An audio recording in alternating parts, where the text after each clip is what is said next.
Hello everyone, we're the Big Red SN guys. Alongside Jordan, I'm Wesley. We're here to discuss Chalk Talk during Lamar's bye week. Now Jordan, after 8 long weeks of football, we're finally here at a bye week. Lamar football gets to rest, and we get to rest too also. We don't have to broadcast this weekend. But tell us, how did we get here starting with the last game versus Nichols? By great play, Wesley.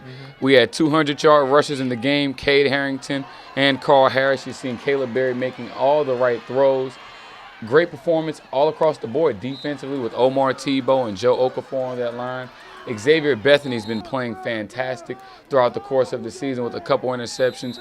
We've also seen the Cards overcome injuries, overcome adversity. So this has been a great start so far, 2-2 in conference. Going into the bye week, they're at a stable point in the season and they can move forward. And during this bye week, what are we trying to look for and try to get our players up to health and everything also while preparing for HBU next week? Well, what we're looking for is to get healthy first. That's the first step in everything. You have to make sure that you rehab properly for the players.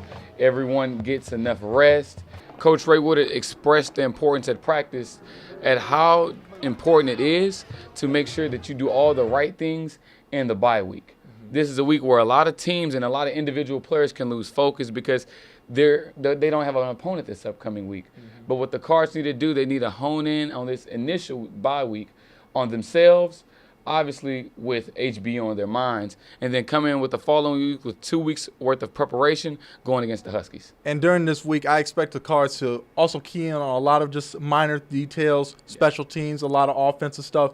We need to turn down on the penalties. We got penalized for 10 times for over 100 yards last week. We cannot have that happen during the rest of the year because, like I said before, this conference is still up for grabs. Lamar can still get into the playoffs if they go over a 4-game win streak, but they first need to rattle off HBU because they cannot underestimate this team. Just like Nichols, who was 0-7, HBU is one of the weaker teams in this conference, but they still will not back down. They will come in here and try to pull an upset on here, which Lamar cannot allow. Yeah, that's what we can't have happen.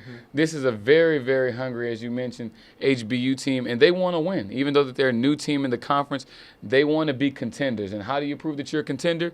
You go knock off somebody on their home field. So this is what the Cards would need to prevent by, as you mentioned, limiting the penalties, obviously limiting turnovers, which has been one of the bigger struggles for the Cards this season, and by just consistent mistake-free football. If they can do those things, they should be fine. Absolutely. And Jordan, I want to talk about just a couple of standout things that we've had now that we're here at the 8-week mark. Who has stood out to you the most on offense and defense this season for you? Well, I think defensively, because that's where a lot of the games are won, Xavier Bethany. He's been playing phenomenal. He's been flying around on the ball. He's making quality tackles. He's catching interceptions. He's the heart and soul of the defense, especially the secondary.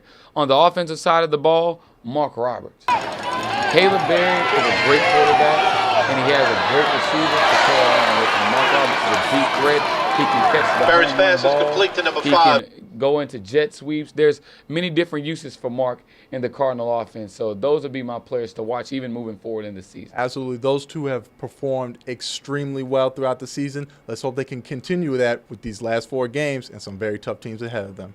So for all you fans at home, stay tuned to Cardinal football. Thanks for watching our Talk Talk. We'll catch you at HBU.